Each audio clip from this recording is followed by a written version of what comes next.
Hello everyone, welcome to my UPSC. सभी सम्मानित शिक्षक नमस्कार। नया यूनिट शुरू कर रहे हैं। इसमें यूनिट नंबर 11, 12, 7 और 8 ये कंप्लीट हो चुके हैं हमारे पार्ट थर्ड में। और आप यूनिट नंबर 9 शुरू कर रहे हैं, स्टार्ट कर रहे हैं हम इसको।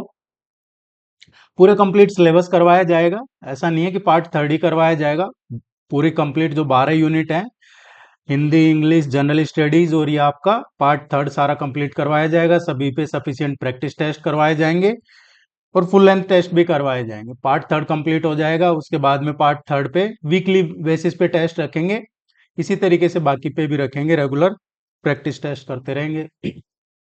अभी 12 अगस्त से और 15 अगस्त तक हमारे कोई सम्मानित शिक्षक ज्वाइन करना चाहते हैं हमारा कोर्स, तो उसमें 25% का भी डिस्काउंट रखा हुआ है। 25% का डिस्काउंट अगर आप 15 अगस्त तक ज्वाइन करते हैं। 12 अगस्त से 15 अगस्त के बीच में रखा है, ये 15 अगस्त तक है। इस नंबर पे कांटेक्ट कर सकते हैं, हमारी वेबसाइट विजिट कर सकते हैं। वैसे लिंक आपको नीचे डिस्क्रिप्शन में और कमेंट सेक्शन में भी मिल जाएगा। रेगुलर प्राइस हिंदी मीडियम का इसमें 1400 था, इंग्लिश मीडियम का 1600 था, और अब इस पे 25% का डिस्काउंट रखा है। यूनिट नंबर 9, एजुकेशनल एडमिनिस्ट्रेशन, शैक्षिक प्रशासन, इसका ये सिलेबस है जो हम इसमें डिस्कस करेंगे। दिस वन, इसको शुरू करते हैं हम टीचर्स डायरी से।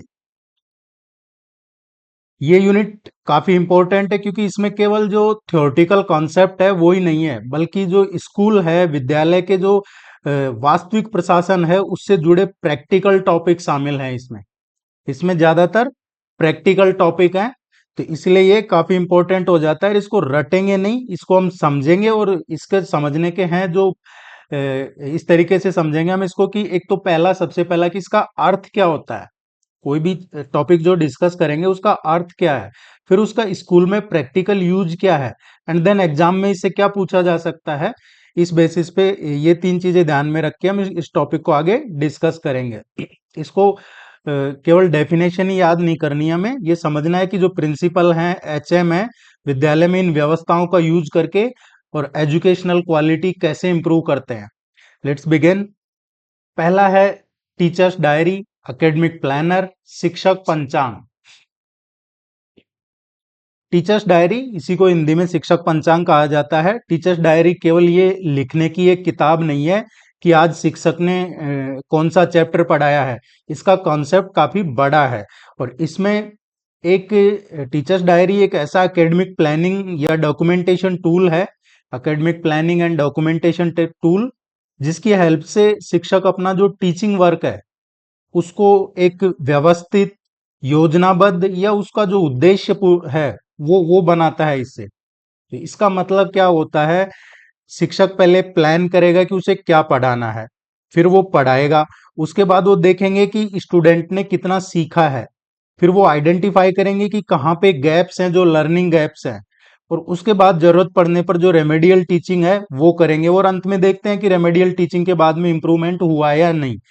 इसको इस तरीके से समझना है कि सबसे पहले प्लानिंग, प्लानिंग के बाद टीचिंग, टीचिंग के बाद में आता है इसमें असेसमेंट, असेसमेंट के बाद में आएगा इसमें रिफ्लेक्शन,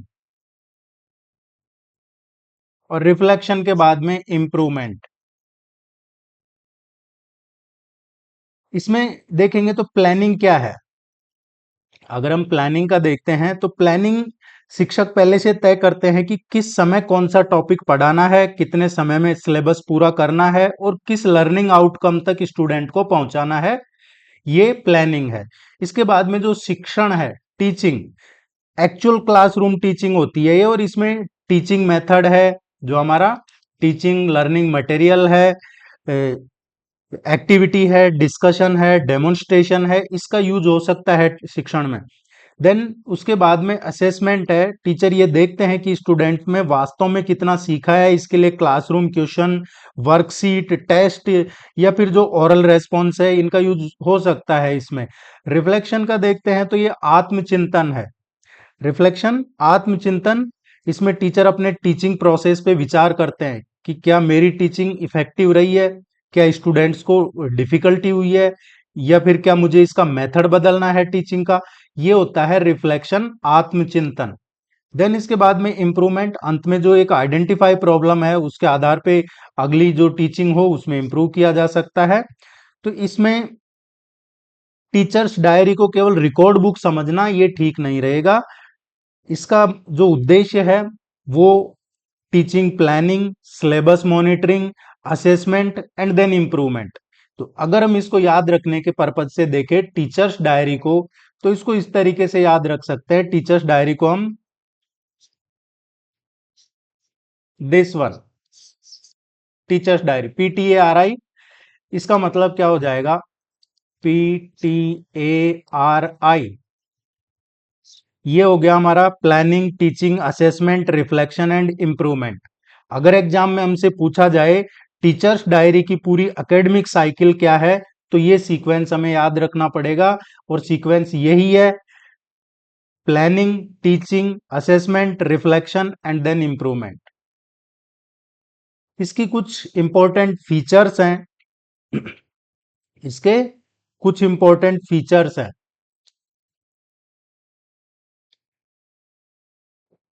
इसमें शैक्षणिक और जो प्रशासनिक नियोजन दस्तावेज है, academic and administrative planning document है ये।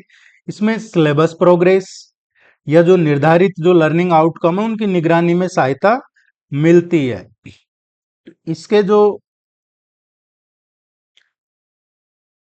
की फीचर्स हैं, एक एक कंपोनेंट को अगर हम देखें तो इसमें आता है annual lesson plan. Annual lesson plan सबसे पहले यही होता है, एनुअल लेसन प्लान। इसका मतलब पूरा जो एकेडमिक सेशन है उसमें सिलेबस को व्यवस्थित तरीके से प्लान करना है। इसमें यह तय किया जाता है कि किस मंथ में कौन सी यूनिट या चैप्टर करवाया जाएगा, किस समय पे रिवीजन करवाया जाएगा, असेसमेंट किया जाएगा। फॉर एग्जाम्पल हम अगर मान के चले कि साइंस है, साइंस में 12 चैप्टर है, सपोज साइंस में 12 चैप्टर है। टीचर पूरे साल को देख के ये तय कर सकते हैं कि पहले 3 महीने में कौन कौन से चैप्टर होंगे, फिर अगले मंथ में कौन से चैप्टर होंगे, और एग्जाम से पहले रिवीजन के लिए कितना टाइम रखा जाएगा। ये वार्षिक जो पाठ योजना है, एनुअल लेसन प्लान, इसमें आता है। देन इसमें फिर डेली लेसन प्लान भी आता है। इसमें जो डेली लेसन प्लान है, एनुअल प्लान पूरा पूरे साल का प्लान है, लेकिन जो डेली लेसन प्लान है एक पर्टिकुलर लेसन या क्लास के लिए डिटेल्ड प्लानिंग होती है। इसमें जो टीचर हैं वो ये तय कर सकते हैं कि आज क्या पढ़ाना है, लर्निंग ऑब्जेक्टिव क्या है, कौन सी टीचिंग मेथड इस्तेमाल करनी है, कौन सा जो TLM है, टीचर जो लर्निंग मटेरियल, वो इस्तेमाल होगा, स्टूडेंट इसमें कौन सी एक्टिविटी करेंगे, और फिर अंत में असेसमेंट कैसे होगा। यानी कि जो डेली वाला है, डेली लेसन प्लान, इसमें हम objective plus objective then content, उसके बाद में क्या मेथड होगा, मेथड के बाद में फिर जो एक्टिविटी भी हो सकती है उसमें, एंड देन जो हमारा TLM है, और फिर उसके बाद में असेसमेंट। इसमें जो नेक्स्ट इसका फीचर है सिलेबस प्रोग्रेस रिकॉर्ड। सिलेबस का प्रोग्रेस रिकॉर्ड ये है सिलेबस प्रोग्रेस रिकॉर्ड, SPR। हम मान लेते हैं कि टीचर ने पूरे साल के लिए सिलेबस प्लान किया है। अब उनको ये देखना पड़ेगा कि वास्तव में सिलेबस कितना कंप्लीट हुआ है। इसके लिए टीचर्स डायरी में सिलेबस प्रोग्रेस का रिकॉर्ड बहुत इंपॉर्टेंट हो जाता है। टीचर्स डायरी में जो सिलेबस है उसका प्रोग्रेस रिकॉर्ड इंपॉर्टेंट हो जाता है। इसमें देखा जा सकता है कि कितना सिलेबस हुआ है, कितना बाकी है, क्या कोई टॉपिक पीछे रह गया है, क्या स्टूडेंट को किसी पर्टिकुलर टॉपिक में कोई डिफिकल्टी है। That is the part of syllabus progress record. Next जो इसका की फीचर है टीचर्स डायरी शिक्षक पंचांग, वो है असेसमेंट रिकॉर्ड। असेसमेंट रिकॉर्ड में अगर हम देखेंगे मूल्यांकन विवरण होता है। ये मूल्यांकन विवरण केवल सिलेबस पूरा कर देना ही सफिशियंट नहीं होता है। प्रिंसिपल को, एचएम को ये देखना है कि सिलेबस पढ़ाने के बाद स्टूडेंट ने कितना सीखा है, और इसीलिए असेसमेंट डेटा इंपॉर्टेंट है। और इसमें यूनिट का assessment, periodic assessment, half yearly assessment, annual examination और अदर कई जो असेसमेंट है उनका भी रिकॉर्ड इसमें हो सकता है। तो ये असेसमेंट रिकॉर्ड होता है, असेसमेंट रिकॉर्ड। देन इसके बाद में आता है नेक्स्ट जो स्टूडेंट का प्रोग्रेस रिपोर्ट। स्टूडेंट का प्रोग्रेस रिपोर्ट, स्टूडेंट इनका फोकस केवल मार्क्स पर ही नहीं होना चाहिए कि किसके कितने मार्क्स आए हैं, क्या रैंक है। स्टूडेंट की जो एकेडमिक प्रोसेस है और उसका पार्टिसिपेशन, उसकी आवश्यकता के अनुसार जो एजुकेशनल प्रोग्रेस है उसको भी देखा जा सकता है। इसमें फोकस केवल मार्क्स पर ही नहीं होना चाहिए। स्टूडेंट की एकेडमिक प्रोग्रेस, पार्टिसिपेशन और जरूरत के अकॉर्डिंग अन्य जो एजुकेशनल प्रोग्रेस है उनको भी देखा जा सकता है इसमें। देन इसमें रेमेडियल टीचिंग होती है। रेमेडियल टीचिंग, रेमेडियल टीचिंग ये एक उपचारात्मक शिक्षण कहते हैं इसको, और ये इंपॉर्टेंट कॉन्सेप्ट है। हम मान के चलते हैं कि मैथमेटिक्स की क्लास है और मैथ्स की क्लास में 40 स्टूडेंट है फॉर एग्जांपल, और असेसमेंट के बाद हमें पता चलता है कि इसमें 15 ऐसे स्टूडेंट हैं जिनको कोई पर्टिकुलर टॉपिक समझ में नहीं आया है। अब केवल ये कि 15 स्टूडेंट वीक हैं, टीचर को उनके लर्निंग गैप को आइडेंटिफाई करके जो रेमेडियल टीचिंग है उसकी योजना बनानी होगी। ये नहीं कि 15 स्टूडेंट वीक है, इससे काम नहीं चलेगा। टीचर को उनके लर्निंग गैप को आइडेंटिफाई करके और जो रेमेडियल टीचिंग है उसकी प्लान करना पड़ेगा। और इसका मतलब क्या हुआ रेमेडियल में? सबसे पहले लर्निंग गैप, लर्निंग गैप के बाद जो रेमेडियल एक्टिविटी है एंड देन उसका रीअसेसमेंट। रीअसेसमेंट, लर्निंग गैप, जो रेमेडियल एक्टिविटीज हैं और फिर उसका रीअसेसमेंट करना होगा। यही है उपचारात्मक शिक्षण। इसके बाद में जो नेक्स्ट देखेंगे, एक इसमें होता है enrichment activities. Enrichment activities, enrichment activities ये एक इनको कहा जाता है अगर जो रेमेडियल टीचिंग है वो कमजोर है या लर्निंग गैप वाले स्टूडेंट के लिए है, देन एनक्रिचमेंट जो एनरिचमेंट एक्टिविटी है ये कॉन्सेप्ट आता है। समृद्धिकरण गतिविधियां कहा जाता है इनको, समृद्धिकरण गतिविधियां। रेमेडियल टीचिंग कमजोर या लर्निंग गैप वाले स्टूडेंट के लिए होती है ये एनरिचमेंट एक्टिविटी। इसके ऑपोजिट कॉन्सेप्ट को समझना होगा में एनरिचमेंट एक्टिविटी। अगर कोई स्टूडेंट निर्धारित जो एक फिक्स लर्निंग लेवल है उससे आगे है तो उसे एडिशनल चैलेंजिंग एक्टिविटीज दी जा सकती है, जैसे कि कोई project work, advance problem solving या कॉम्पिटिटिव प्रिपरेशन या फिर कोई एडिशनल रीडिंग। तो हमें इसमें क्या ध्यान रखना होगा?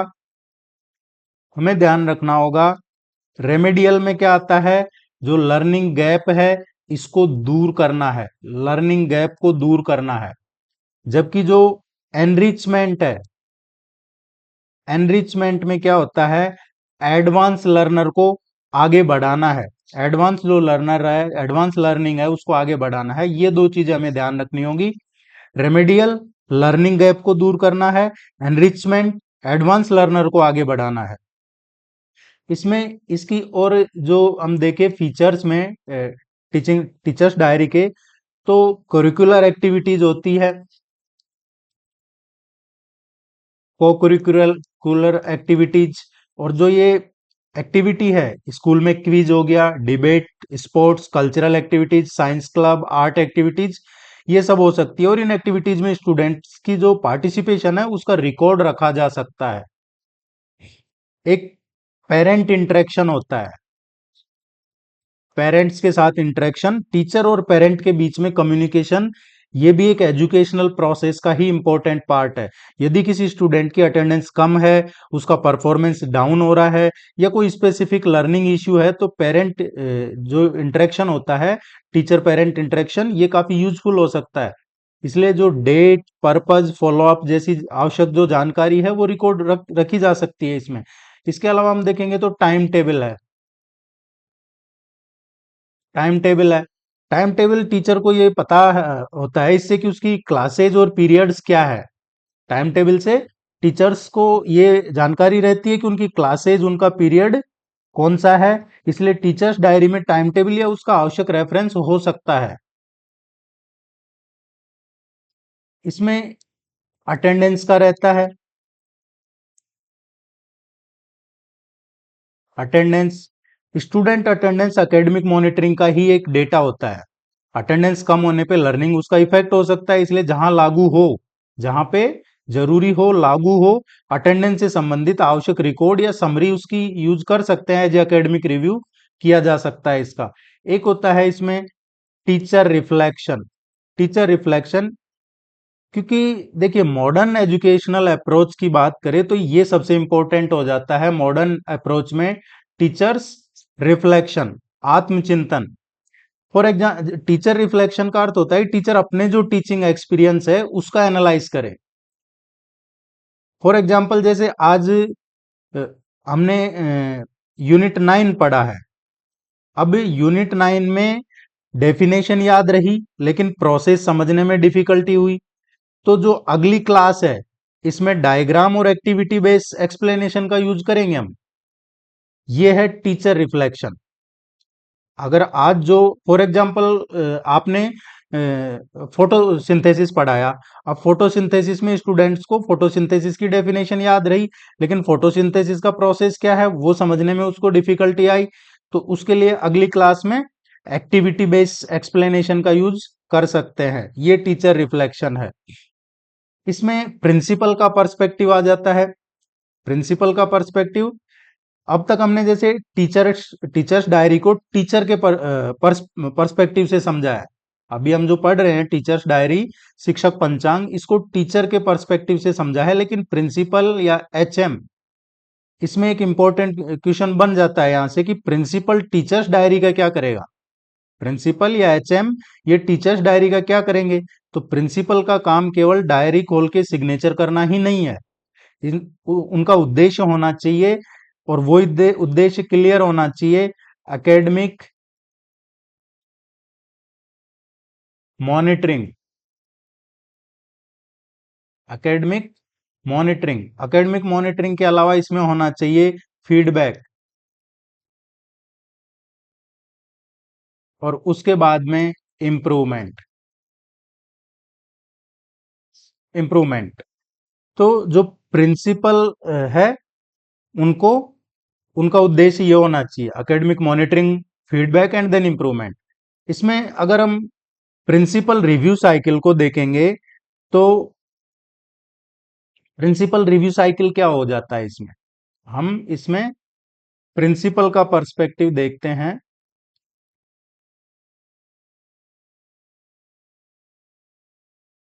यहां पे तो इसमें teachers diary,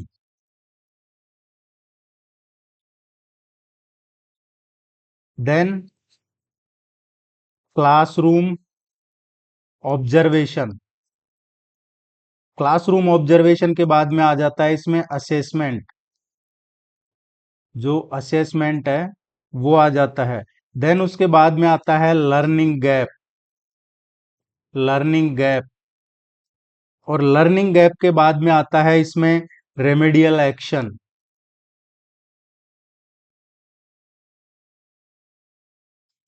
remedial action, and remedial action के बाद में फिर जो लास्ट होता है फॉलो अप। ये प्रिंसिपल एचएम के पर्सपेक्टिव से है। प्रिंसिपल एचएम का रिव्यू साइकिल, इसको कहा जाता है रिव्यू साइकिल। रिव्यू साइकिल,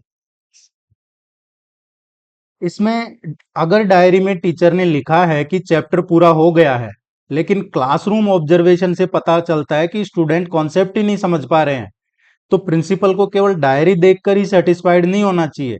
उनको असेसमेंट डेटा और क्लासरूम परफॉर्मेंस को भी देखना चाहिए। और यही क्या है, यही होता है एकेडमिक, एक इफेक्टिव एकेडमिक सुपरविजन। अब अगर यदि एग्जाम में पूछा जाए टीचर्स डायरी का मुख्य उद्देश्य क्या है, तो केवल अटेंडेंस रिकॉर्डिंग आंसर नहीं होगा इसमें, इसका ब्रॉडर पर्पज होता है टीचर्स डायरी का, academic planning, syllabus progress, assessment and teaching improvement.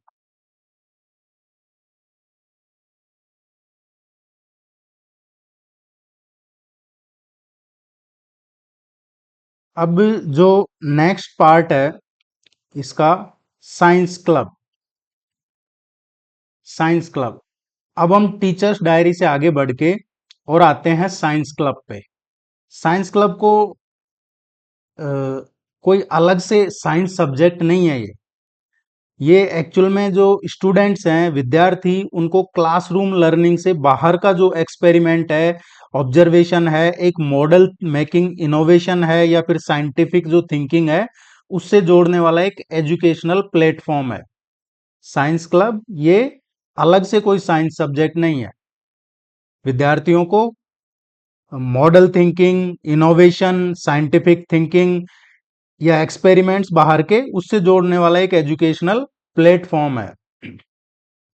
केवल ये, जैसे फॉर एग्जांपल हम समझे इसको, तो टेक्स्ट बुक में अगर जैसे स्टूडेंट ने पढ़ लिया जल संरक्षण, अब जल संरक्षण पढ़ा, लेकिन साइंस क्लब में वह केवल डेफिनेशन याद नहीं रखेगा, वो अपने स्कूल में पानी की जो खपत हो रही है उसका ऑब्जर्व कर सकता है, उसका डेटा कलेक्ट कर सकता है, वेस्टेज कितना हो रहा है उसको आइडेंटिफाई कर सकता है, उसका जो low cost water saving model है वो बना सकता है।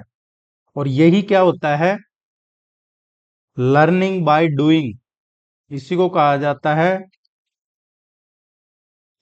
Learning by doing. ये ध्यान रखना, it is an example of learning by doing.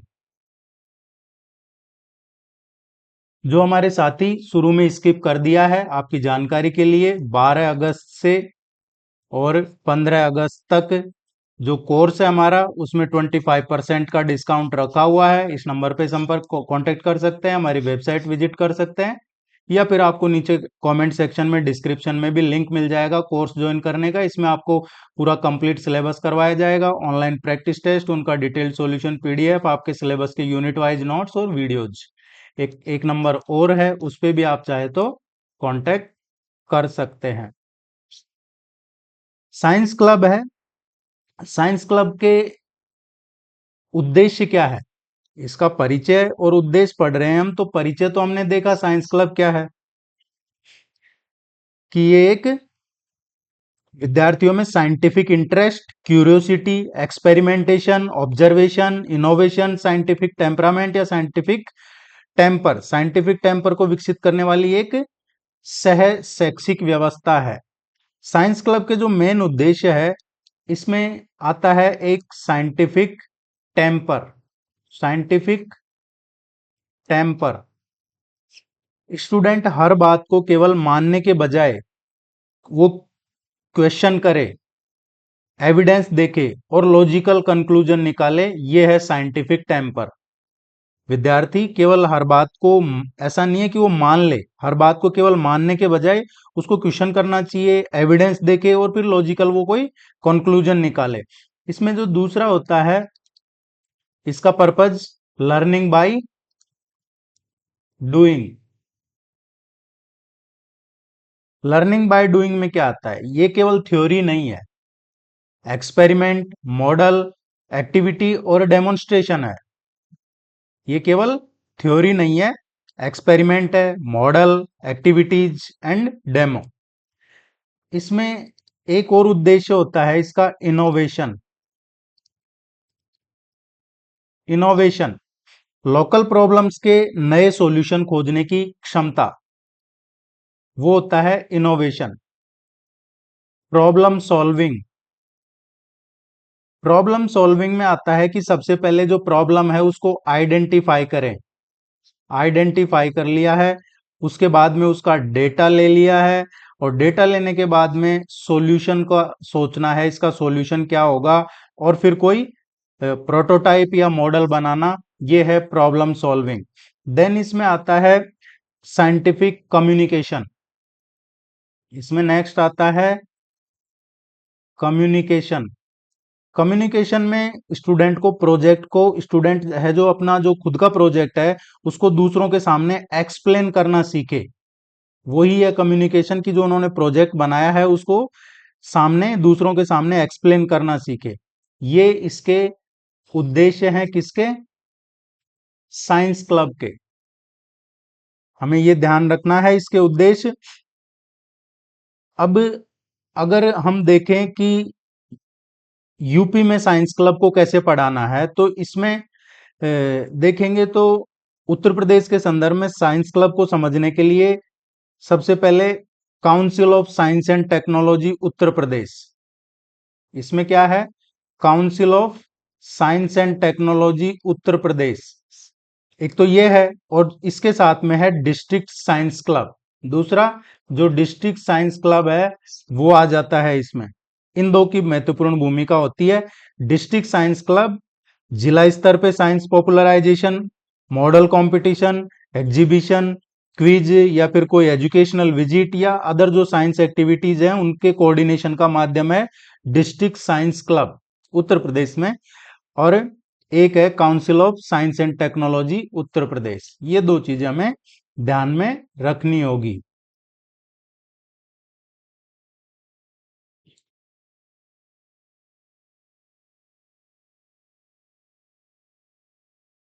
इसमें अगर हम देखें विज्ञान क्लब की स्थापना उत्तर प्रदेश के रेफरेंस में अगर हम देखें तो council of science and technology Uttar Pradesh विज्ञान का जो इसको पॉपुलराइजेशन है या फिर वैज्ञानिक गतिविधियां इनको बढ़ावा देने के लिए महत्वपूर्ण इसकी भूमिका होती है। और इसी संदर्भ में जो डिस्ट्रिक्ट साइंस क्लब है जिला स्तर पे विज्ञान संबंधी गतिविधियों के आयोजन और उनका समन्वय का एक महत्वपूर्ण माध्यम होता है। इसमें जिला विज्ञान क्लब की जो एक्टिविटीज हैं, जिला विज्ञान क्लब की एक्टिविटीज में क्या आ जाता है यहाँ पे? Science model competition, competition, science model competition. इसके अलावा एग्जीबिशन, एग्जीबिशन जो विज्ञान प्रदर्शनी है, या फिर क्विज, क्विज है, साइंस क्विज, साइंटिफिक लेक्चर, या फिर जो एजुकेशनल विजिट्स हैं, इनोवेशन मॉडल प्रदर्शन, साइंस बस, इस तरह की जो एक्टिविटीज हैं ये जिला विज्ञान क्लब की प्रमुख गतिविधियों में आती है। एक केस स्टडी देखें अगर हम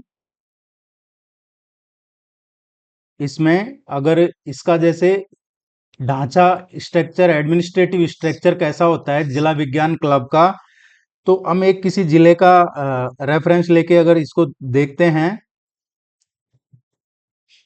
तो फॉर एग्जांपल हम एक एक जिले का लेते हैं, देवरिया का ले लेते हैं, देवरिया का, देवरिया जनपद। इसकी जो जिले विज्ञान क्लब संरचना है उसमें और जो शिक्षा तकनीकी विभाग है इनके बीच समन्वय का एक एग्जाम्पल, जैसे इसमें चेयरमैन होते हैं, पद होता है ये चेयरमैन का। अब इस चेयरमैन के पद पे अधिकारी कौन होते हैं? तो वो डीएम होते हैं, जो जिला अधिकारी हैं वो होते हैं इसमें चेयरमैन। हम एग्जाम्पल लेके देख रहे हैं एक जिले का एज ए मॉडल। इसमें अगर वाइस चेयरमैन का देखेंगे तो जो सीडीओ होते हैं, मुख्य विकास अधिकारी, वो इसमें ऑफिशियल होते हैं। अब इसमें डीएम की क्या भूमिका होती है? डिस्ट्रिक्ट जो जिला अधिकारी है उनकी जिला विज्ञान क्लब की अध्यक्षीय भूमिका इन्हीं की होती है। जो वाइस चेयरमैन है, सीडीओ, मुख्य विकास अधिकारी, इनका काम होता है जिला स्तर पे सहयोग और कोऑर्डिनेशन, सहयोग एंड कोऑर्डिनेशन। इसमें जो मेंबर होते हैं, सदस्य, कोऑर्डिनेटर, ये कौन होते हैं? इसमें मेंबर जो होते हैं ये इसमें जैसे प्रिंसिपल है, प्रिंसिपल, एचएम, ये इसमें मेंबर कोऑर्डिनेटर होते हैं जो तकनीकी और वैज्ञानिक गतिविधियों में ये समन्वय रखते हैं। इसके अलावा इसमें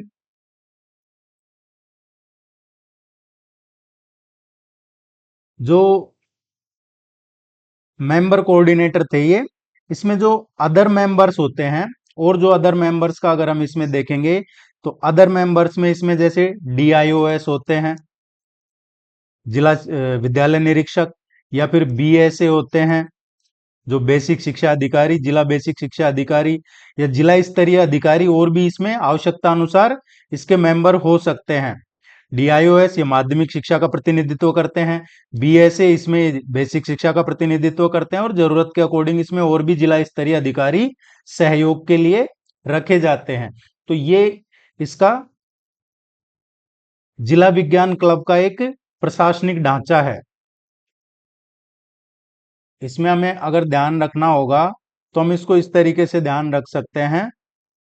DM होते हैं इसके चेयरमैन, DM इसमें चेयरमैन होते हैं। इसके अलावा जो CDO होते हैं इसमें वो वाइस चेयरमैन होते हैं।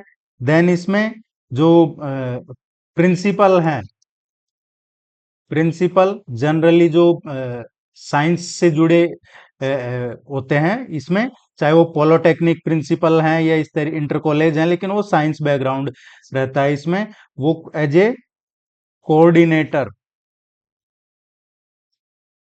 और फिर इसके जो मेंबर हैं उनमें DIOS, BSA, ये इसके मेंबर होते हैं। तो ये तो हमें ध्यान रखना होगा।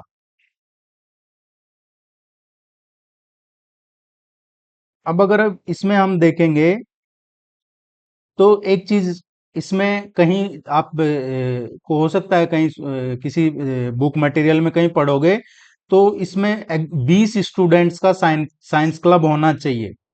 कई जगह आपको लिखा हुआ मिलेगा कि साइंस क्लब में 20 स्टूडेंट्स होने चाहिए, लेकिन ये जो 20 स्टूडेंट हैं ये मैंडेटरी नहीं है, क्योंकि हमने इस पे काफी रिसर्च किया है। जब हमारे सामने आया कि कई जगह लिखा हुआ है कि 20 स्टूडेंट इसमें होने चाहिए, लेकिन वो मैंडेटरी नहीं है।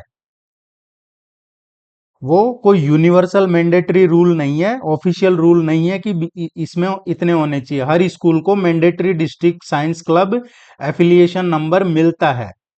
हर स्कूल को जो भी mandatory district science club affiliation number है वो मिलता है। इसलिए इसमें कहीं आप अगर पढ़ते हैं तो ये 20 मैंडेटरी नहीं है। इसमें अगर हम देखेंगे तो जिला विज्ञान क्लब और विद्यालयों का संबंध, तो जिला विज्ञान क्लब और इनका जो संबंध है, इसमें जिला विज्ञान क्लब की जो गतिविधि है, अलग अलग स्कूल्स के विद्यार्थी भाग लेते हैं, और विद्यार्थियों को जिला स्तर की जो प्रतियोगिता है, प्रदर्शनी है, मॉडल निर्माण या भ्रमण या अदर जो साइंस एक्टिविटी उसका अवसर मिलता है। तो इसको हम इस तरीके से समझ सकते हैं कि डिस्ट्रिक्ट साइंस क्लब को केवल विद्यालय के अंदर का ही साइंस क्लब नहीं समझना चाहिए, ये जिला स्तर पर साइंस संबंधी, विज्ञान संबंधी गतिविधियों का आयोजन और समन्वय करने वाली संरचना है। ये हम इसको इस तरीके से समझ सकते हैं। जैसे science council of science and technology Uttar Pradesh, then district science club, then district level district level science activities, district level science activities, then schools, और फिर आ जाता है स्टूडेंट्स। ये इसका संबंध है।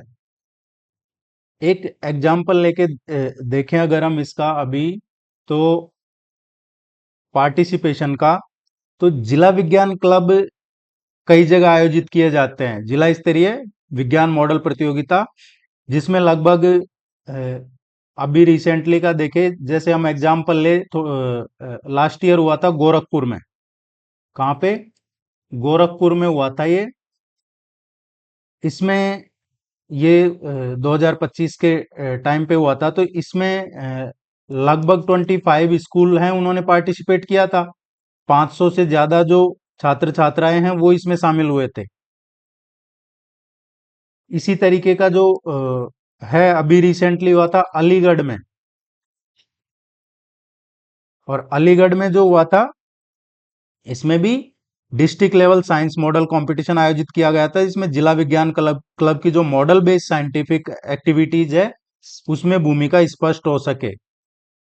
तो ये अलग अलग जगह पे स्कूल्स का पार्टिसिपेशन होता रहता है, ये एग्जाम्पल के तौर पे देखा है। अब इसमें क्लास वाइज भी पार्टिसिपेशन होता है, ये हमारे एग्जाम के लिए सबसे इंपॉर्टेंट है, class wise participation. For example जैसे विज्ञान क्लब की प्रत्येक गतिविधि में एक ही कक्षा सीमा लागू होना ये कोई आवश्यक नहीं है, लेकिन उपलब्ध जो कार्यक्रम है उनके बेस पे अगर हम देखते हैं तो ये अलग अलग दिखाई देता है। जो कार्यक्रम करवाए जाते हैं उनके बेस पे फिर ये इसमें कक्षा सीमा का लागू इसमें नजर आता है, लेकिन ये कोई वास्तविकता में ऐसा नहीं है कि ये लागू होना चाहिए। यहाँ से ये कार्यक्रमों का पूछा जा सकता है एग्जाम में हमसे मैचिंग में या किसी भी तरीके से। रिसेंटली हुआ है कौन बनेगा नन्हा कलाम, ये कार्यक्रम 6 से और 10वीं क्लास तक के बच्चों का था और ये इसका आयोजन किया गया था बरेली में, इसका बरेली में हुआ था। एक शैक्षिक भ्रमण था 2026 का, ये औरैया में किया गया था, इसका औरैया में। और ये 9वीं से और 12वीं तक के, 9th से 12th तक के बच्चों के लिए था, ये भी साइंस क्लब से जुड़ा हुआ है। विज्ञान बस गतिविधि 2026, विज्ञान बस गतिविधि 2026, ये मिर्जापुर और ये क्लास 6 से 12th तक के लिए था। तो इसमें प्रत्येक साइंस क्लब की जो अनिवार्य कक्षा सीमा है वो 6ठी से 12वीं है, बस इतना हमें ध्यान रखना है। उत्तर प्रदेश में प्रत्येक साइंस क्लब की जो अनिवार्य कक्षा सीमा है केवल 6 से 12 है। जिला विज्ञान क्लब की गतिविधियों में विद्यार्थियों की कक्षा जो सीमा है ये संबंधित कार्यक्रम के अनुसार अलग अलग हो सकती है जिला विज्ञान क्लब में, लेकिन उत्तर प्रदेश के प्रत्येक साइंस क्लब की जो अनिवार्यता है वो कक्षा सीमा 6 से 12 है।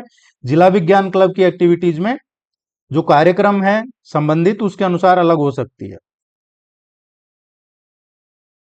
इसमें अगर हम देखेंगे तो विज्ञान क्लब की जो एक्टिविटीज है उनमें क्या होता है, इसमें विज्ञान प्रदर्शनी, साइंस एग्जीबिशन या फेयर, विद्यार्थी working model, project, low cost model ये तैयार करके उनका प्रदर्शन कर सकते हैं। स्थानीय समस्याएं जैसे जल संरक्षण, एनर्जी, एग्रीकल्चर, साफ सफाई, पॉल्यूशन, इन पे कोई मॉडल इसमें प्रदर्शनी में उसको प्रदर्शन कर सकते हैं। विज्ञान मॉडल एवं प्रोजेक्ट निर्माण, जैसे बेस्ट आउट ऑफ वेस्ट है, कबाड़ से जुगाड़ जिसे कहा जाता है। स्थानीय जो लोकल संसाधन है कम लागत की सामग्री से एक वैज्ञानिक मॉडल बनाना। विद्यार्थी केवल मॉडल बनाते ही नहीं है बल्कि उसमें वर्किंग और एप्लीकेशन को भी समझते हैं कि इसका प्रिंसिपल क्या है, वर्किंग क्या है, इसके एप्लीकेशंस क्या है, इसका यूज क्या है। खगोल प्रेक्षण, जो एस्ट्रोनॉमिकल ऑब्जर्वेशन है, टेलीस्कोप, बाइनोकुलर, इनकी सहायता से चाहे हम मून है, स्टार है या कोई अदर जो इंपॉर्टेंट खगोलीय घटना है उसका अवलोकन कर सकते हैं। और इसका उद्देश्य विद्यार्थियों में खगोल विज्ञान के प्रति रुचि बढ़ाना और वैज्ञानिक दृष्टिकोण विकसित करना होता है। एनवायरमेंटल सर्वे है, जल, वायु, सोयल, बायोडायवर्सिटी या कचरा प्रदूषण, इनका सर्वेक्षण, डेटा कलेक्ट करके एक टेबल बना सकते हैं, ग्राफ बना सकते हैं, उसका निष्कर्ष या उसमें क्या सुधार के लिए सुझाव मिल सकते हैं यहाँ से। साइंस क्विज, इसके अलावा जो स्टेम गतिविधि है, स्टेम गतिविधि क्या होता है, स्टेम गतिविधि में होता है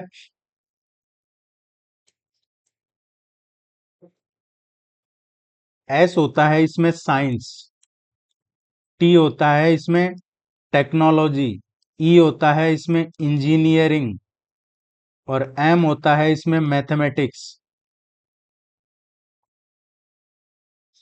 ये होता है स्टेम।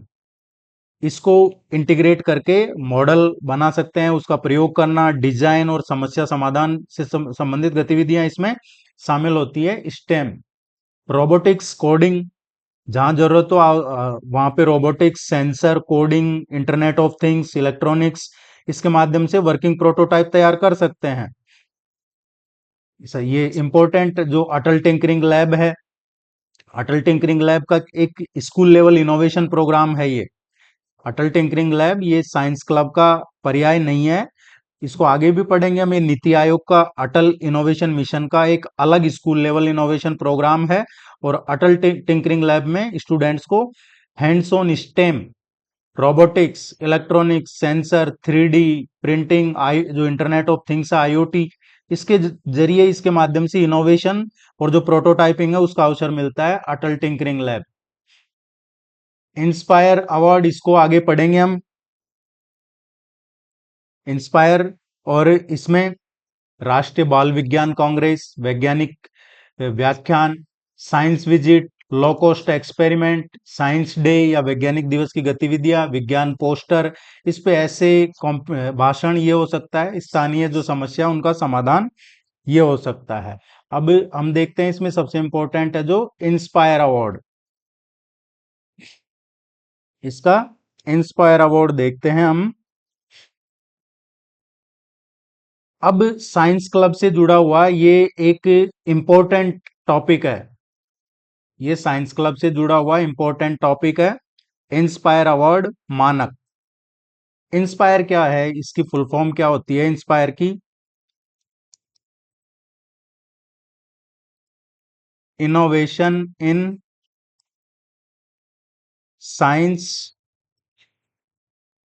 परस्यूट फॉर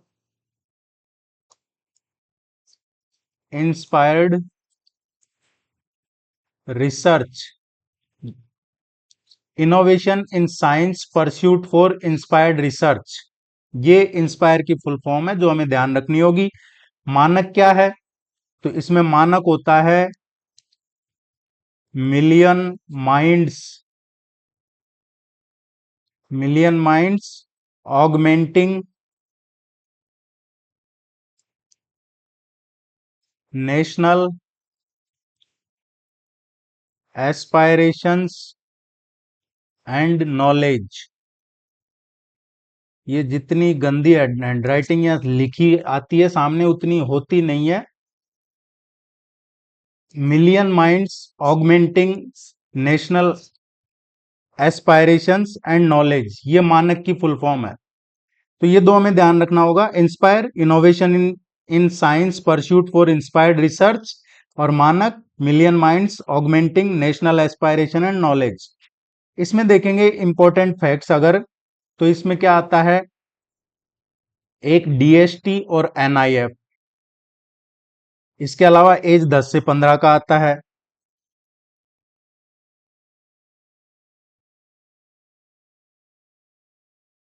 इसमें इसका जो क्रियान्वयन करता है इंस्पायर अवार्ड्स मानक, इसका जो इम्प्लीमेंटेशन है कौन करता है? Department of science and technology, department of science and technology plus जो NIF है, NIF इंडिया। NIF ये नेशनल इनोवेशन फाउंडेशन है, NIF India national innovation foundation India, ये दोनों इसका क्रियान्वयन करते हैं। इसमें जो टारगेट एज है, कौन से एज को टारगेट किया गया है इसमें? 10 से 15 साल, ये इस एज को टारगेट किया गया है। और अगर क्लास की बात करें तो क्लास 6 से और 10th तक को, क्लास 6 से 10th। इसका उद्देश्य क्या होता है? इसका उद्देश्य होता है विज्ञान एवं जो सामाजिक उपयोगिता है इससे जुड़े जो आइडियाज, इनोवेशन, इनको प्रोत्साहित किया जाए। इसमें जो आइडियाज सेलेक्ट होते हैं, जो चयन किए जाते हैं जिन बच्चों के आइडियाज, उनको 10,000 रुपीज भी मिलते हैं, इसमें 10,000 रुपए मिलते हैं। और ये DBT के थ्रू होता है, डायरेक्ट बेनिफिट ट्रांसफर, भुगतान सीधा विद्यार्थी के खाते में। डिस्ट्रिक्ट लेवल पे जो विद्यार्थी चयन होता है, जिनका चयनित विद्यार्थी डिस्ट्रिक्ट लेवल एग्जीबिशन और जो प्रोजेक्ट कंपटीशन है इसमें अपने प्रोजेक्ट मॉडल का प्रदर्शन कर सकते हैं। इसके बाद चयनित विद्यार्थी स्टेट लेवल एग्जीबिशन में, और स्टेट लेवल के बाद में नेशनल लेवल एग्जीबिशन तक पहुंचते हैं। और अभी नेशनल लेवल एग्जीबिशन है, इसके नॉमिनेशन ओपन है। अभी जब प्रेजेंट में हम ये पढ़ रहे हैं, जब इंस्पायर अवार्ड्स मानक के लिए ये ओपन है इसके नॉमिनेशन 2026-27 के लिए। हर स्कूल मैक्सिमम कितने आइडियाज भेज सकता है? हर स्कूल से मैक्सिमम 5 आइडिया, इसमें 5 आइडियाज ही भेज सकता है, ये है इसमें। अभी प्रेजेंट में इंस्पायर जो है, इसमें एलिजिबल स्कूल्स द्वारा नॉमिनेशन की व्यवस्था की गई है, और एक आधिकारिक पेज इसमें कई जगह आपको मिलेगा, 2-3 स्टूडेंट्स का उल्लेख करता है इसमें नॉमिनेशन के लिए। तो वो उसके उस ऐसा ये 5 आइडियाज है, लेकिन मिनिमम इससे कम भी हो सकते हैं, वो स्कूल पे डिपेंड करता है। इसलिए नॉमिनेशन को संबंधित जो वर्ष है उसी के इंस्ट्रक्शन के अनुसार देखना है, ये कोई यूनिवर्सल रूल नहीं है। 5 आइडियाज मैक्सिमम हो सकते हैं, लेकिन कोई स्कूल कम भी भेज सकता है, वो हर इंस्ट्रक्शन, हर जो साल है संबंधित वर्ष, उस पर निर्भर करता है। अटल टिंकरिंग लैब्स, अटल टिंकरिंग लैब है, इसको शुरू किसने किया? इसका जो प्रारंभिक संस्था है वो है नीति आयोग, और नीति आयोग में आता है नीति आयोग, और नीति आयोग का के अंतर्गत है इसमें एक AIM, अटल इनोवेशन मिशन। हमसे एग्जाम में पूछा जाए अटल इनोवेशन मिशन का संबंध किससे है, यहाँ एग्जाम्पल में दे दिया जाएगा नीति आयोग, एजुकेशन मिनिस्ट्री, इस तरह के कई और एग्जाम्पल दे दिए जाएंगे। तो इसका संबंध अटल टिंकरिंग लैब का अटल इनोवेशन मिशन है, जो नीति आयोग के अंतर्गत काम करता है। और इसमें अटल टिंकरिंग लैब में जो टारगेट ईयर है, ये कक्षा 6 से और 12 तक के विद्यार्थी है, 6 से और 12th क्लास तक के विद्यार्थी इसमें टारगेट है। इसका उद्देश्य क्या है अटल टिंकरिंग लैब का? बच्चों में curiosity, creativity, innovation, design thinking या एक कंप्यूटेशनल थिंकिंग आए, और जो प्रॉब्लम सॉल्विंग है वो विकसित कर सके बच्चे, वो उसका विकास हो सके बच्चों में, इसीलिए ये शुरू किया गया है। इसके जो प्रमुख उपकरण देखे जाएं तो इसमें क्या इंपॉर्टेंट जो उपकरण है वो क्या है इसके? रोबोटिक्स, सेंसर, इलेक्ट्रॉनिक्स, IoT, या फिर जो 3D प्रिंटिंग है, प्रोटोटाइपिंग, ये सब इसके उपकरण होते हैं। विद्यार्थियों को अपने आइडियाज को वर्किंग प्रोटोटाइप में बदलने का अवसर मिलता है इसमें। जो उनके आइडियाज हैं उनको वो वर्किंग प्रोटोटाइप में बदलने का उनको इसमें अवसर मिलता है।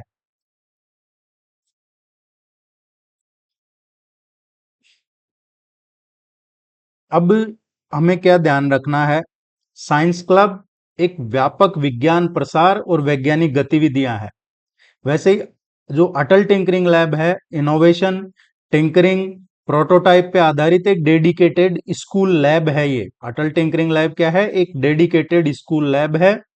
Science club Atal Atal tinkering lab नहीं है, लेकिन दोनों की जो गतिविधियां हैं, विशेषकर इनोवेशन और जो स्टेम है, साइंस, टेक्नोलॉजी, इंजीनियरिंग, मैथमेटिक्स, और जो प्रोजेक्ट वर्क है, ये एक दूसरे को मजबूत करते हैं।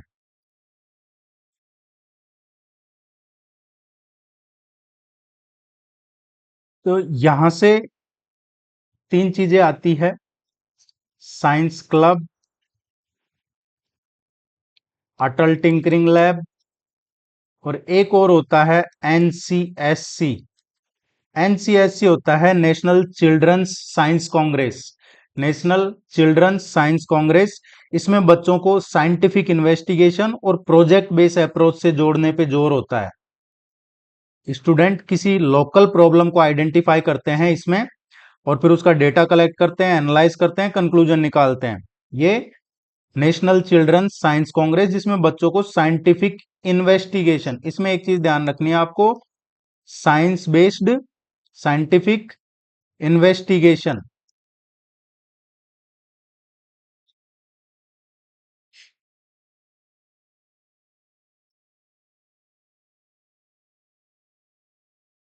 नेक्स्ट है इसमें फिर इको क्लब। इको क्लब आ जाता है।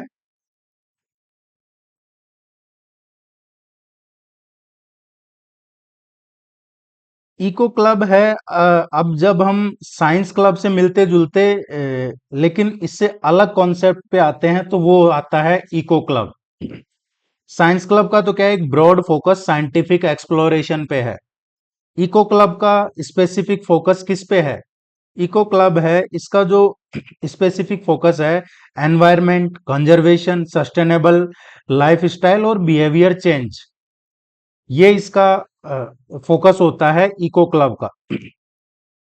इको क्लब का फोकस होता है एनवायरनमेंट कंजर्वेशन, एक सस्टेनेबल लाइफ स्टाइल, प्लस जो बिहेवियर चेंज है, इस पे होता है इसका फोकस। इको क्लब है विद्यालय में विद्यार्थियों को पर्यावरण संरक्षण और जो एक सस्टेनेबल लिविंग है उससे जोड़ने वाला स्कूल बेस्ड प्लेटफॉर्म है। इको क्लब क्या है? स्कूल में स्टूडेंट्स को एनवायरनमेंट का संरक्षण और एक सस्टेनेबल लाइफ लिविंग से जोड़ने वाला स्कूल बेस्ड प्लेटफॉर्म है। इसका उद्देश्य केवल एनवायरमेंटल अवेयरनेस नहीं बल्कि एनवायरमेंट फ्रेंडली बिहेवियर है। एक चीज होता है एनवायरमेंटल अवेयरनेस, लेकिन इसका मकसद सिर्फ अवेयरनेस ही नहीं है इको क्लब का। इसका मकसद क्या होता है? Environment friendly, environment friendly behaviour ये विकसित किया जाए।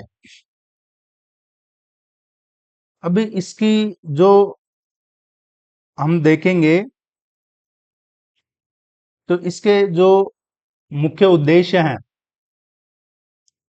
एनवायरमेंटल अवेयरनेस विकसित करना, विद्यार्थियों में प्रो एनवायरमेंट बिहेवियर विकसित करना, पानी, एनर्जी, अदर जो नेचुरल रिसोर्सेज है उनका संरक्षण करना, कचरा, ई वेस्ट इसको कम करना, बायोडायवर्सिटी और जो स्थानीय पर्यावरण की रक्षा करना, hand on experimental environmental learning देना, स्कूल में विद्यार्थी और जो कम्युनिटी है उसको पर्यावरण अनुकूल व्यवहार पहुंचाना। और ये मिशन लाइफ, यहाँ से क्वेश्चन पूछा जाएगा, मिशन लाइफ की जो सस्टेनेबल लाइफ स्टाइल है इसकी अवधारणा को व्यवहार में लागू करना, ये इसकी कुछ विशेषताएं हैं। इको क्लब की शुरुआत कब, किसने, कैसे की, इस पे आए अगर हम, तो ये इसको शुरू किया गया था ये programme as a national green corps, national green corps इस नाम से ये शुरू किया गया था 2001-2 में, नेशनल ग्रीन कॉप्स एनजीसी। और ये 2001-2002 में शुरू किया गया था। किसके द्वारा शुरू किया गया था? ये ministry of environment, forest and climate change, ministry of environment, forest and climate change जो मंत्रालय है उसके द्वारा शुरू किया गया था। इसका जो मुख्य माध्यम है वो क्या था? School eco club, school eco clubs, ये था माध्यम। और उद्देश्य क्या था इसका? विद्यार्थियों को पर्यावरण से इसके संरक्षण की जो गतिविधियां हैं उसमें एक्टिवली पार्टिसिपेशन, एक्टिव रूप से विद्यार्थियों का पार्टिसिपेशन हो। इसमें दृष्टिकोण क्या रहा है? Awareness plus action and behaviour, ये दृष्टिकोण रहा है, अवेयरनेस, एक्शन और बिहेवियर। अब हमें क्या ध्यान रखना है? सबसे पहले हमें ध्यान रखना होगा इको क्लब की शुरुआत के बारे में। ये नेशनल ग्रीन कॉप्स, देन 2001-2, और ministry of environment, forest and climate change, और स्कूल इको क्लब, ये हमें ध्यान रखना होगा इसमें। इसमें अगर हम देखेंगे तो इको क्लब का जो विकास है इको क्लब व्यवस्था को अलग अलग चरणों में विकसित किया गया है। ये एक चरण में नहीं है, अलग अलग स्टेज में इसको विकसित किया गया है। सबसे पहला अगर हम इसका स्टेज देखेंगे तो पहले स्टेज क्या आता है इसका, नेशनल ग्रीन कॉर्प्स।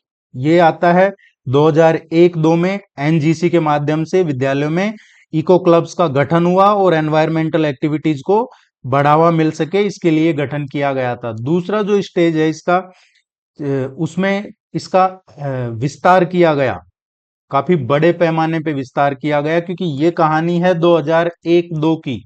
और उसके बाद में ये सब नॉर्मल नहीं, इसमें जितना होना चाहिए था उतना हो नहीं पाया, और फिर इसका काफी बड़े पैमाने पे विस्तार किया गया। और बड़े पैमाने पे विस्तार कब किया, 2019 में।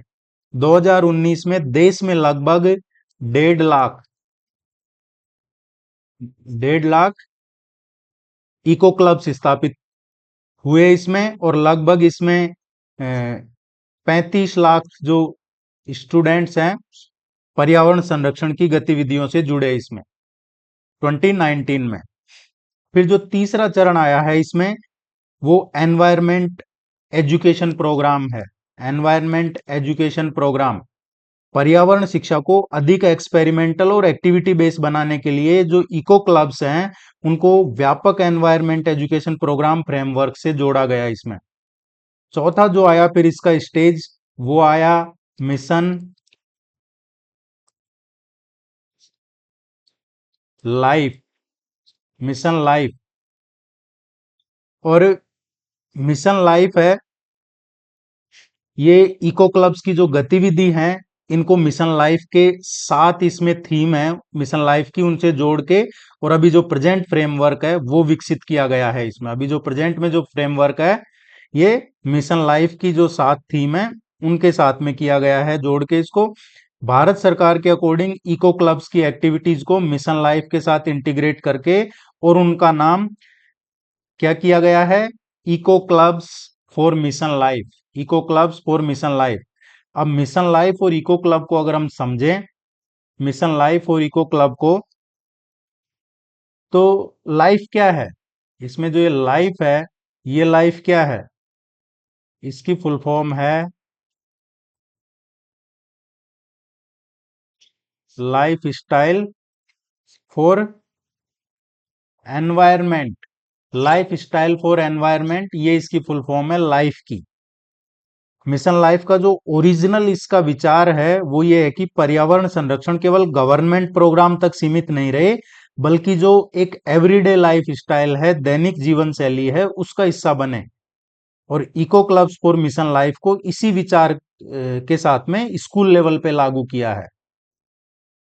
इसमें जो मेन विचार निकल के आता है वो क्या है, knowledge, awareness, behaviour change and sustainable life style. और इसीलिए आधुनिक जो इको क्लब है उनका उद्देश्य केवल ये नहीं है कि जो एक टाइम पे रहता है कि पेड़ लगाना ही सफिशियंट है, बल्कि जो अपनी खुद की लाइफ स्टाइल है वो भी पर्यावरण अनुकूल जीवन शैली अपनाओ। ये है मिशन लाइफ और इको क्लब का संबंध। अब अगर हम मिशन लाइफ के जो थीम है उनकी बात करें, तो मिशन लाइफ के जो मेन थीम है वो 7 थीम है इसके। और 7 थीम में हमें एग्जाम में पूछा जा सकता है कि इनमें से कौन सा मिशन लाइफ का थीम नहीं है। पहला जो थीम है ये है सेव एनर्जी। सेव एनर्जी, ऊर्जा बचाओ। दूसरा जो है सेव वाटर, पानी बचाना, जल बचाए। तीसरा जो है say no to single use of plastic. Single use plastic को से नो, से नो टू मतलब एकल उपयोग प्लास्टिक को ना कहे। फोर्थ जो है इसमें ये फूड सिस्टम से संबंधित है। अडॉप्ट, क्या अडॉप्ट करना है, एक सस्टेनेबल, सस्टेनेबल फूड सिस्टम, जो सतत खाद्य प्रणाली है उसको अपनाएं। पांचवा जो इसका थीम है वो रिड्यूस, रिड्यूस कीजिए, क्या रिड्यूस करना है? वेस्ट को रिड्यूस करना है, कम करना है कचरा। इसके बाद में जो छठा इसका थीम है, हम पढ़ रहे हैं मिशन लाइफ के जो थीम है 7 उनको, और इसमें छठा जो है, अडॉप्ट हेल्दी लाइफ,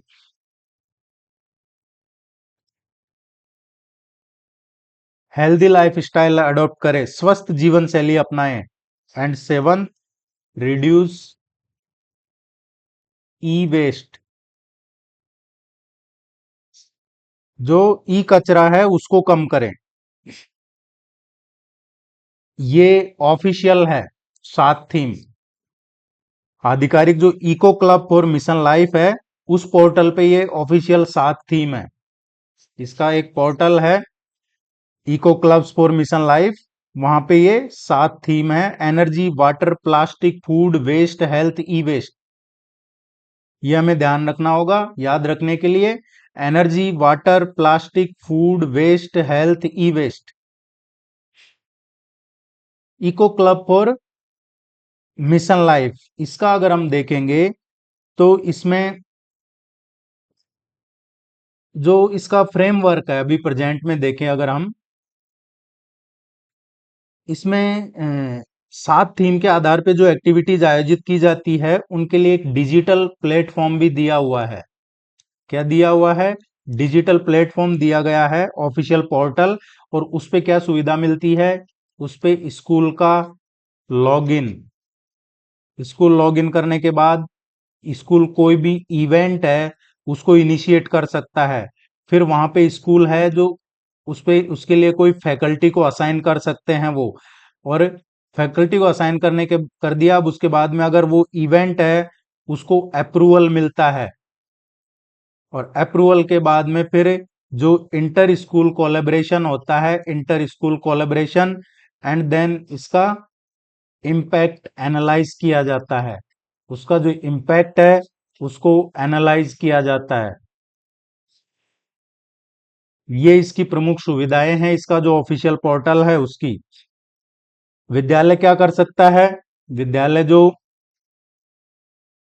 हमने पढ़ा पहले, यूडीआईएसई प्लस, यूडीआईएसई प्लस, वहां वहां से ओटीपी के थ्रू लॉगिन कर सकता है स्कूल, और फिर मिशन लाइफ थीम के आधार पे वहां से इवेंट इनिशिएट कर सकता है, अपने किसी फैकल्टी मेंबर को असाइन कर सकते हैं, एक्टिविटी इवेंट का रिकॉर्ड रख सकते हैं, एक्टिविटीज को इम्पैक्ट एनालाइज कर सकते हैं, दूसरे स्कूलों के साथ कोलेब्रेशन भी कर सकते हैं।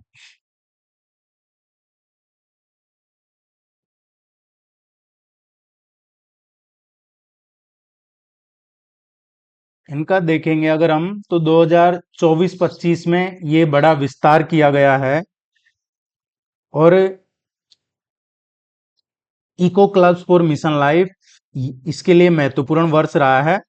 भारत सरकार ने इसमें, अगर जो डेटा है इस फाइनेंशियल ईयर के पर्टिकुलर, क्योंकि अभी के तो आए नहीं है, तो इसके अकॉर्डिंग जो हम रेफरेंस जो डेटा का है 11 नवंबर 2024, और अब इसके नए डेटा भी अवेलेबल होने वाले हैं।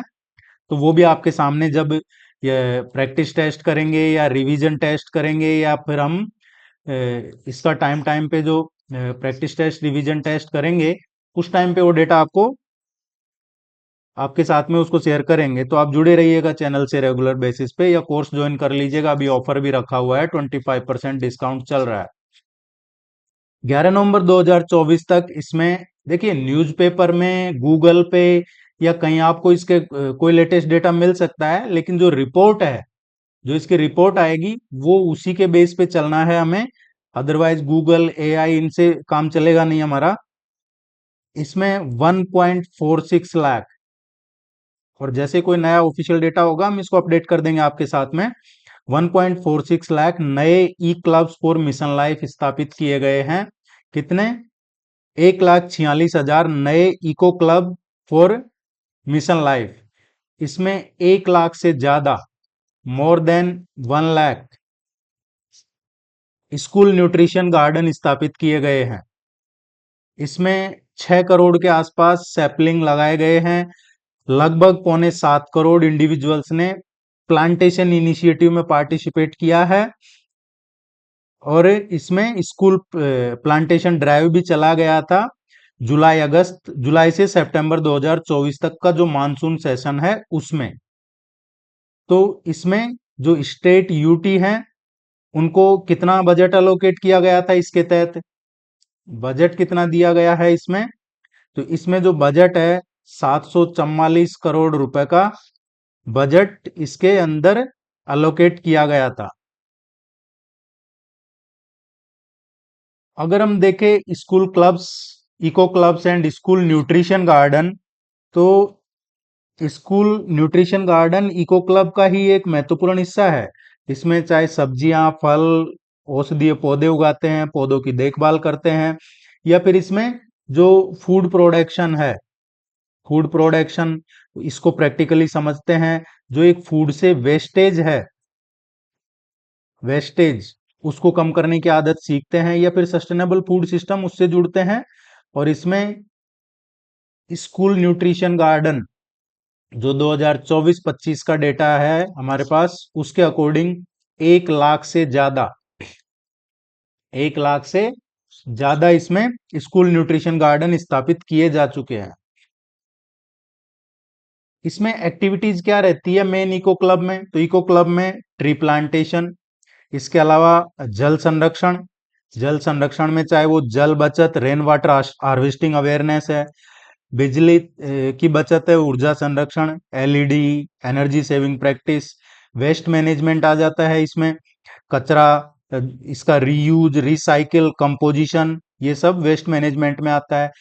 ई वेस्ट मैनेजमेंट में जो इलेक्ट्रॉनिक वेस्ट है, ई वेस्ट ये इलेक्ट्रॉनिक वेस्ट है, इसके सुरक्षित डिस्पोजल के प्रति अवेयरनेस, इसका डिस्पोजल सुरक्षित हो उसकी अवेयरनेस, प्लास्टिक कम किया जाए, सस्टेनेबल फूड, चाहे वो न्यूट्रिशन गार्डन है, फूड वेस्टेज है, रिडक्शन है, बायोडायवर्सिटी कंजर्वेशन है, बायोडायवर्सिटी जो लोकल वहाँ का फ्लोरा फुना है, और जो बायोडायवर्सिटी एक्टिविटीज हैं, एक स्वच्छता अभियान चलाया जाए, क्लीनलीनेस जो ड्राइव है स्कूल और उसके आसपास, स्वच्छता, क्लाइमेट के प्रति अवेयरनेस, या फिर जो ग्रीन स्कूल कैंपस हैं, ग्रीन कैंपस, सस्टेनेबल प्रैक्टिस और अवेयरनेस कैंपस, ये इसके इंपॉर्टेंट एक्टिविटीज में आते हैं। इसमें देखेंगे तो इसका संबंध जो वर्ल्ड एनवायरनमेंट डे है उससे भी है, क्योंकि वर्ल्ड एनवायरनमेंट डे कब आता है? 5 जून को, 5 जून को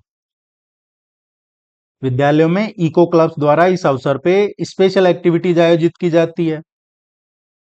और 5 जून 2024 से ही शुरू किया गया था। ये इंपॉर्टेंट क्यों है?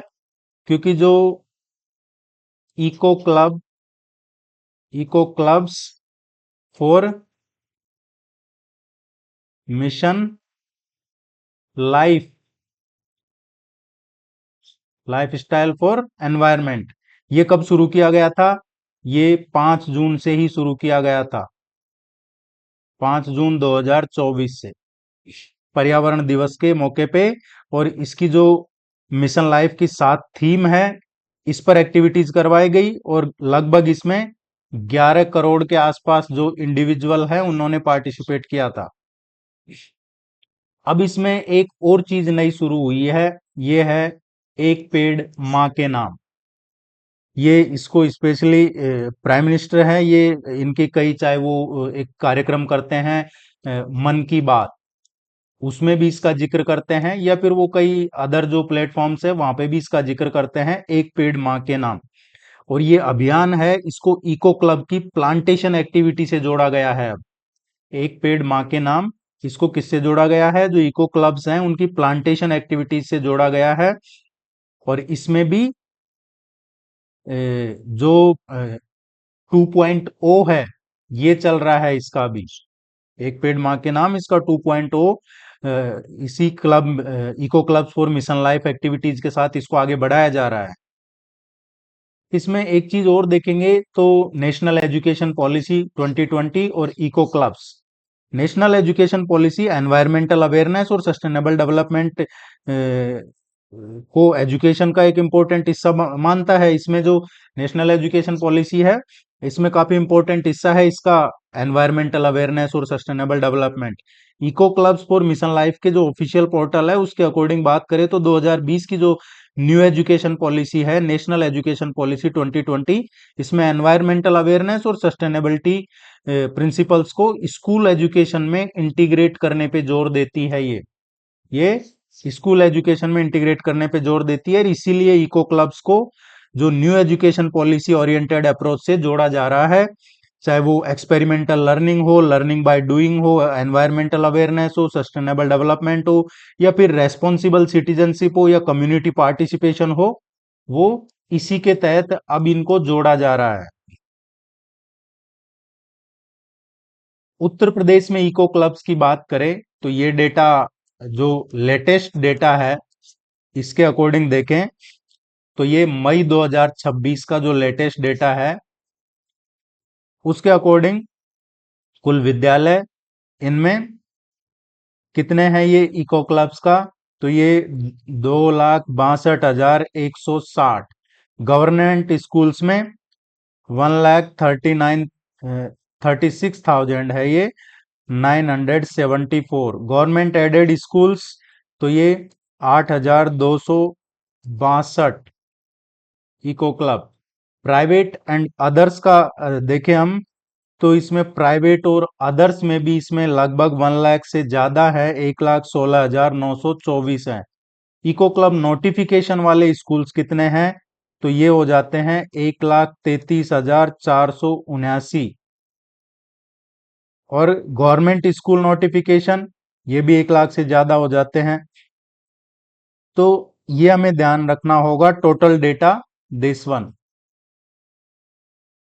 उत्तर प्रदेश में मई 2026 तक 1,33,479 स्कूल्स ने इको क्लब नोटिफिकेशन पोर्टल पे अपलोड की थी।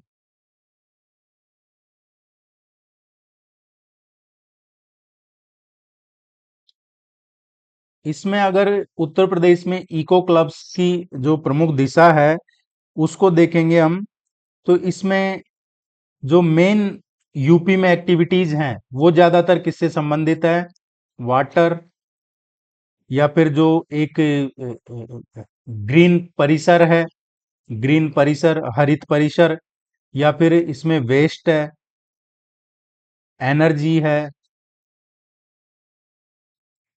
ई वेस्ट है, और सस्टेनेबल डेवलपमेंट वो फूड है, and sustainable foods, sustainable food, ये है उत्तर प्रदेश में।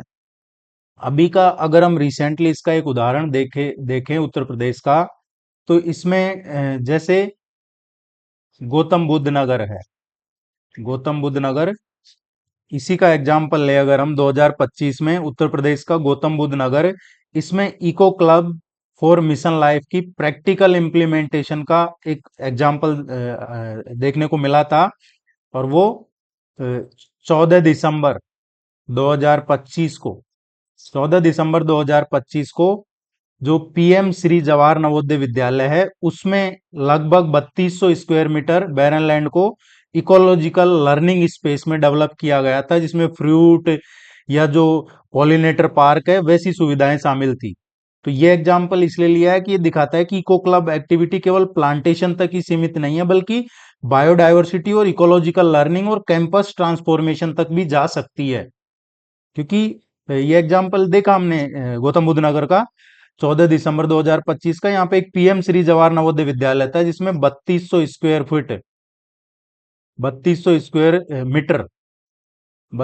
स्क्वायर मीटर जो बैरन लैंड था उसको इकोलॉजिकल लर्निंग स्पेस में विकसित किया, जिसमें फ्रूट, ऑर्चर्ड, पॉलिनेटर पार्क जैसी इसमें सुविधाएं विकसित की गई है। अब अगर हम इसमें भूमिका देखें, प्रधानाचार्य, विद्यालय प्रमुख की भूमिका, तो इको क्लब का जो प्रभावी संचालन है उसमें प्रिंसिपल, एचएम, इनकी क्या भूमिका है, तो इको क्लब एक्टिविटी का एनुअल प्लानिंग, एनुअल प्लानिंग। इसके अलावा जो मिशन लाइफ है, मिशन लाइफ, इसकी जो 7 थीम्स हैं, उन 7 थीम्स के अकॉर्डिंग ही एक्टिविटीज करवाना। ये प्रिंसिपल एचएम की रेस्पॉन्सिबिलिटी है, इनकी भूमिका है। इसमें प्लांटेशन के साथ साथ जो प्लांट केयर है, प्लांटेशन तो हो रहा है लेकिन प्लांट केयर और प्लांट का सर्वाइवल, इस पे ध्यान देना इनकी भूमिका आ जाती है। वाटर और एनर्जी कंजर्वेशन एक्टिविटीज करवाना, या फिर इको क्लब एक्टिविटीज का एक डॉक्यूमेंटेशन, डॉक्यूमेंटेशन इस एक्टिविटीज का। और जो मिशन लाइफ पोर्टल है उस पे रिपोर्ट करना, जरूरी रिपोर्टिंग, ये इनकी भूमिका आ जाती है। तो ये था आज का यूनिट 9, और इसका अगला पार्ट हम फिर डिस्कस करेंगे। आपकी कोई क्वेरी हो कमेंट सेक्शन में पूछ सकते हैं, इस नंबर पे कांटेक्ट कर सकते हैं। अभी 15 अगस्त तक के लिए ऑफर रखा हुआ है, जो हमारे सम्मानित शिक्षक सीरियसली प्रिपरेशन कर रहे हैं वो ज्वाइन कर सकते हैं। Thank you very much. नमस्कार।